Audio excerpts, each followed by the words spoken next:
Authorities are warning people to stay away from the water over the next few days as Hurricane Erin creates some dangerous conditions. Crews in Narragansett were out practicing water rescues today just in case they're called for the real thing. And that's where we find 12 News reporter Sophia Szabo with the story. Sophia?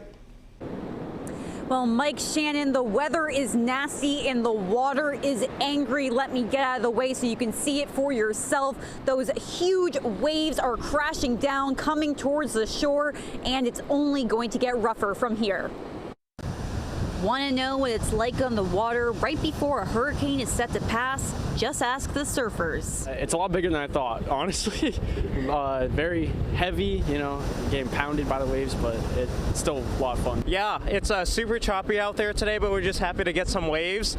You know, we've been waiting for this for about 6 months. We'll take anything we can get on the East Coast. But if you ask Admin Captain Joseph Conroy of the Narragansett Fire Department, what is about to happen over the next couple days is no joke. With high surf, strong rip currents, and swells expected of up to 15 feet. That's why they are practicing water rescues today. Risk a lot to save a lot. We don't risk a lot to save a little. If there's a life out there and we've got any chance at all of safely going out, making a grab, my guys will do it. My guess is at the peak of the storm, we're probably going to have to shut down the rescue swim program as well. Meanwhile, the ticket office for the Block Island Ferry is warning of potential service disruptions. Well, we're definitely expecting an interruption in service, and when that happens, we right away update our website. That's the best and most important place where people can get information regarding the status of our service. They say the final decision will come down to the port captain, but they are urging everyone thinking about taking the ferry to plan for the storm. Our rule of thumb is if you need to be someplace, leave now. And if they get stuck on Block Island against their will, we'll help get them off Block Island as soon as it's safe to travel and as soon as we've resumed service. As you can see, the waves are not letting up here. They actually seem to be picking up even more. Now, an important safety reminder, if you see someone in the water during the storm, safety officials do not want you to go in. Instead, you should call 911 and keep an eye on them until crews arrive.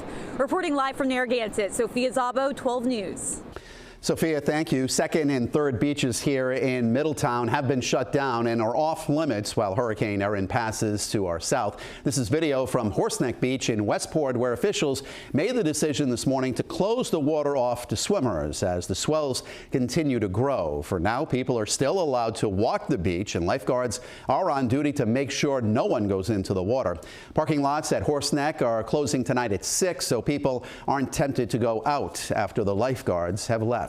Those waves out there are super powerful, but also what they're doing right now is they're paving the path for rip currents.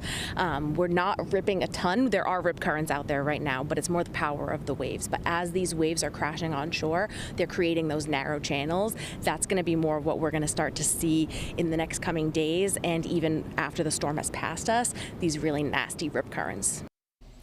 Officials say Horseneck will likely be off limits to swimmers right through Friday. And you can count on 12 News and the Pinpoint Weather Team to bring you continuing coverage of Hurricane Erin as the storm moves farther north. We'll have updates in every newscast, and you can find the latest on the storm right now on WPRI.com.